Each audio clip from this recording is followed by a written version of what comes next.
Olá! Hoje a gente vai dar uma olhada no material bem específico e interessante. É o primeiro capítulo suplementar do livro A Superação da Pobreza, da Ellen Wilmans. O título é Transferência de Pensamento. É um conteúdo extra, né? Além dos capítulos principais que talvez alguns já tenham visto por aí. Então, a nossa missão aqui é meio que desvendar as ideias desse capítulo, principalmente o impacto das falas de um cientista famoso da época, o Sir William Crookes, sobre essa coisa de transferência de pensamento e como a Wilmans reagiu a isso tudo. Vamos lá, então? O capítulo já começa falando do rebuliço que o Sir William Crookes causou. Ele não era qualquer um, né? Membro da Royal Society, um cientista respeitado, e quando ele resolveu abordar publicamente a transferência de pensamento, aí a coisa mudou de figura. Antes dele, essa ideia era meio que, sei lá, conversa de gente menos estabelecida, talvez. Mas a palavra do Crookes, bom, tinha outro peso. Exato. E o que é curioso é que ele tentou enquadrar a telepatia não como algo místico, sabe? Mas como um fenômeno físico mesmo. Ele levantou a hipótese, né, de que pensamentos, imagens, poderiam passar de uma mente para outra sem usar os sentidos normais, através de algum meio. Um meio físico, então. Essa era a tentativa dele. Ele chegou a propor uma base física para isso. Hoje sou um pouco datado, claro, mas na época era usado. Ele falou de vibrações no éter, que era um conceito da física daquele tempo, né? E fez uma analogia interessante, comparou a estrutura do cérebro, dos nervos, com aqueles espaços entre as células nervosas, hoje a gente chama de sinapses, a uns aparelhos detectores de ondas de rádio bem primitivos. Os tais coerentes. Isso, tipo os de Brunley ou Lodge. A sugestão era que o cérebro talvez tivesse um jeito de sintonizar essas vibrações etéreas ligadas ao pensamento. Ele conectava a atividade da mente com movimentos moleculares no cérebro.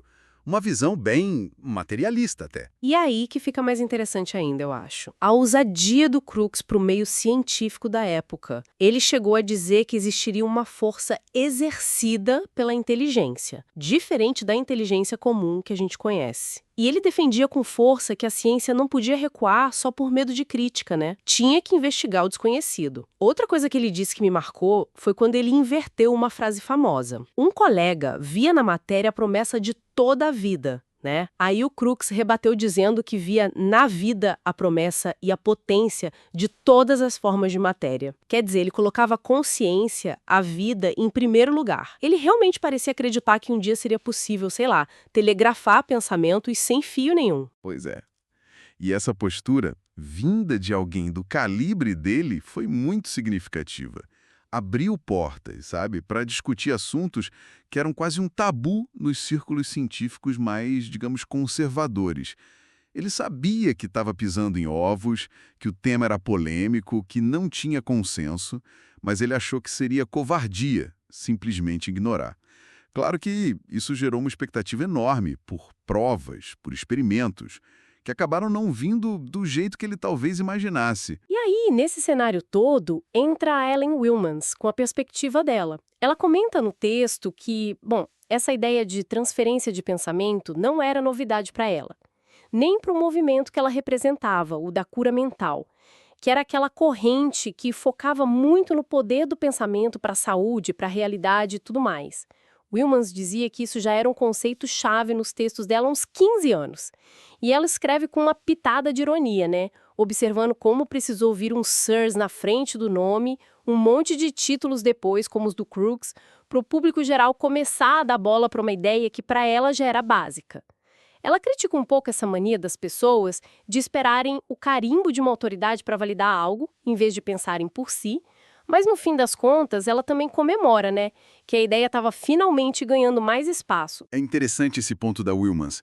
Ilustra bem uma dinâmica que a gente vê até hoje, né? A questão da validação pela ciência oficial por figuras de autoridade versus conhecimentos ou práticas que já existem, que circulam em outros meios, talvez mais alternativos ou espirituais. Fica claro que a exploração desses fenômenos já rolava fora da ciência mais tradicional daquela época. Então, o que a gente tira disso tudo?